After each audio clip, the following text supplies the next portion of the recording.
Hey guys, it's Courtney, and welcome to Pretty Blonde Banter mini podcast. So, in today's little episode, I have some questions that some of you asked me from my previous Q&A, and I figured I'd try and see if I could do a couple more questions. So, grab yourself a snack, get a drink, and come hang out with me. All right, first question. What is one thing you're most passionate about that you could talk about for hours? Easy. That would be traveling. I love to travel, and I'm very lucky that I have traveled many parts of the world that a lot of people don't get to go to. Just to name off a few, I have been to Aruba, the Bahamas, Mexico. I have been to England, Spain, France, Italy, Norway, Poland.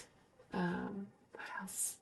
Trying to go by region here. India, Pakistan, the United Arab Emirates, Oman. Where else have I been? Is that it? I think that's everything. I have to make a list, but I think that's it. So I have seen quite a few things in the world, but I'd love to see more. And I love to share my stories and photos and videos of the places that I've been. I'm just so passionate about it. I get that from my grandfather. He was in World War II in the Army Air Corps, and he loved being in that because he got to travel and see the world. And he always wanted me to see the world. So it has been my goal to make him proud, which I think I have. And next question. What is a hobby or skill that you've always wanted to learn but haven't started yet? Um, this is actually going to be very surprising, but I wish that I would have taken up welding or auto repair, something like that. It was offered when I was in high school, and I kicked myself in the ass for not doing it. So it's something that I have thought about, as I've gotten older about learning, but I don't know. I'm so shy, and those fields are very male dominated. So I get very nervous and, like I said, shy about it. So I haven't done it yet, but that's probably what I would pick. What is a deal breaker for you that might surprise most people in a relationship? um, I have a few, too, that really, yeah. If a guy has a really, feminine, girly, high voice, no, it ain't gonna work. I'm sorry. Just no. And then the other thing is his hands. Like, if he's got, these, perfect, pretty little hands, no, I can't fuck with that either. I like man hands, big, rough. Oh, just, it's so sexy. But yeah, I can't do girly hands. It's just not for me. The next question is, how important is physical touch to you in the early stages of dating? Physical touch is very intimidating to me because of my past.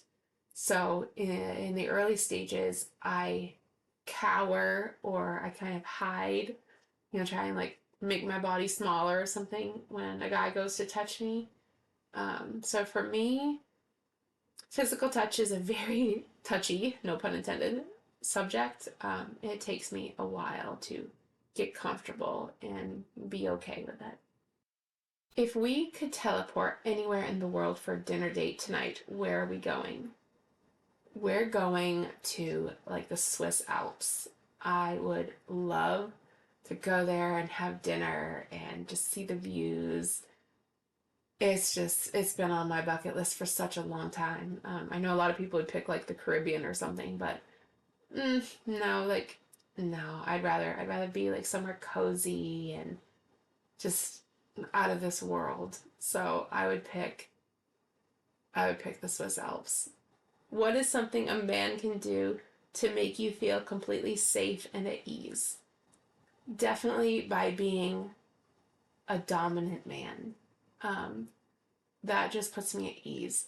when I feel like I'm with a gentleman who knows what he's doing and knows how to be soft and gentle, but yet, if I'm scared or something, I can hide behind him and I know that he's got me. That is like, that does it. That is like such a turn on for me. I just like a man that can be my teddy bear when I need him to be, but yet, he can also be like my pit bull when the time is needed.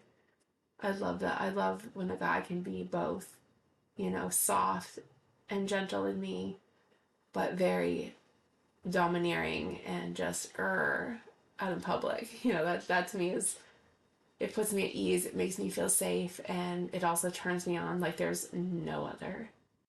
So there is more questions to ask, but I don't want to answer them all in one episode. So I think I'm going to cut this episode a little bit shorter today. I hope that's okay. I hope you don't mind. I'm so sorry. But I have like all kinds of stuff going on in the background. It is Saturday. What's the date? January 17th when I'm recording this, and it's snowing here. So there's like plow trucks and there's freaking crows crowing, and yeah, there's just so much craziness going on. So I haven't quite figured out yet how to fully isolate all these sounds with my equipment yet, but we're trying. It's it is what it is. So bear with me. All right, guys, I'll catch you in the next one. Bye. Ow, did you hear that? That was my body cracking. This needs to stop now. It's going downhill. All right, guys, bye.